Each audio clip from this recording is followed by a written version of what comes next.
Hi, I'm Shane with HR.com. Today you're going to be taking a look at, I'm going to walk you through the installation on the Rampage Double Tube Bumper for your 2009 Jeep Wrangler Unlimited.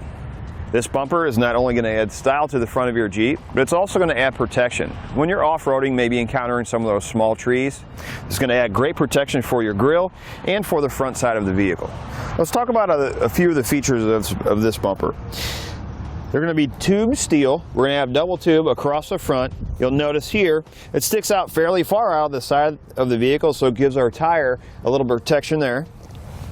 We're going to have a single tube up here at the top, which is going to add great protection for our grille, maybe when we encounter some of those smaller trees. We come down here in the center, we're going to have a plate that's welded on. This is going to be for lights you may want to add. Maybe you want to add some fog lights. They're going to be 4-inch in diameter. Now the lights are sold separately, but they can be found here at eTrailer.com. As I mentioned before, this bumper is going to be a steel tube construction. It's going to have a textured matte black powder coat finish. So it's not only going to add that rugged look to it, but it's also going to add great protection when you're off-roading. Maybe you encounter some debris like your trees. It's really going to hold up well against your scrapes, your scratches, your chipping, and your rust and corrosion. Now, because these are a tube design and not a solid steel, we're going to have end caps. The end caps are going to help protect the inside of our tubes from rusting from the inside out.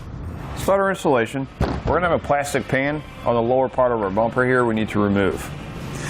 Phillips head screwdriver, we're going to have some fasteners that we need to remove to get our pan off.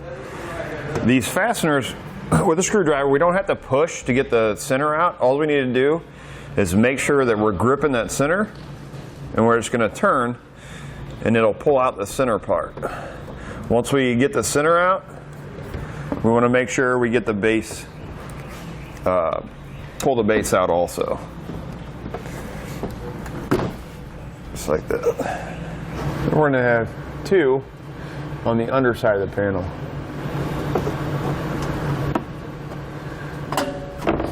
If you have a plastic trim panel tool, maybe a screwdriver, it helps get that base out of there too. And then we're going to have one more on the other side. With an 18mm socket, we need to remove the 4 nuts on each side of our bumper. You're going to have 2 on each side of our frame rail. 2 on the inside of our frame rail, 2 on the outside. What I suggest doing is if you're using a power tool, maybe loosen them with a wrench first, socket wrench, and I would also, if you have not ever taken the bumper off, spray it down with some kind of lubricant to loosen up, get some of that rust off of them.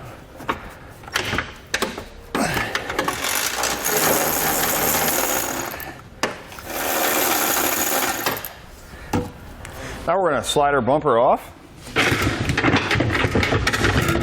If you have any wire loom or anything like that, maybe you go into fog lights, make sure you unhook that or at least pull it off. And then we'll set this aside. You're going to have 2 brackets in your kit like this. You're going to have horizontal holes and vertical holes. You're going to make sure that you install your bracket like this. You want your horizontal holes onto your frame. Vertical holes on the sides. This allows you to move this bracket in and out. Take our bolt, large flat washer, put it in the hole. You can put another large flat washer on the inside and a lock nut.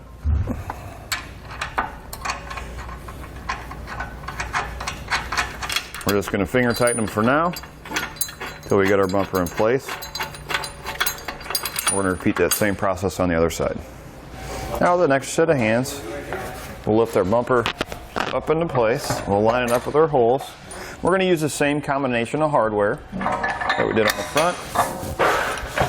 Bolt, flat washer on the inside, and then a lock nut.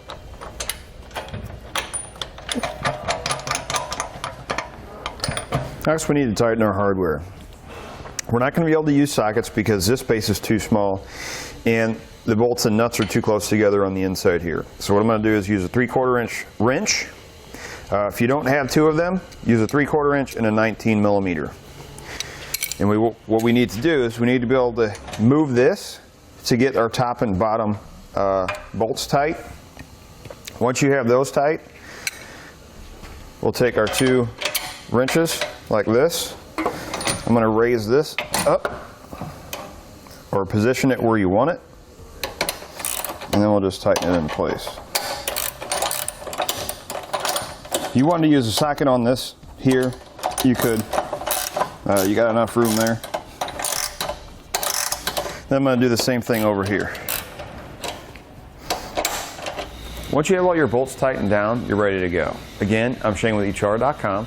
I hope this video has helped you whether you're still deciding or installing the Rampage Double Tube Bumper on your 2009 Jeep Wrangler Unlimited.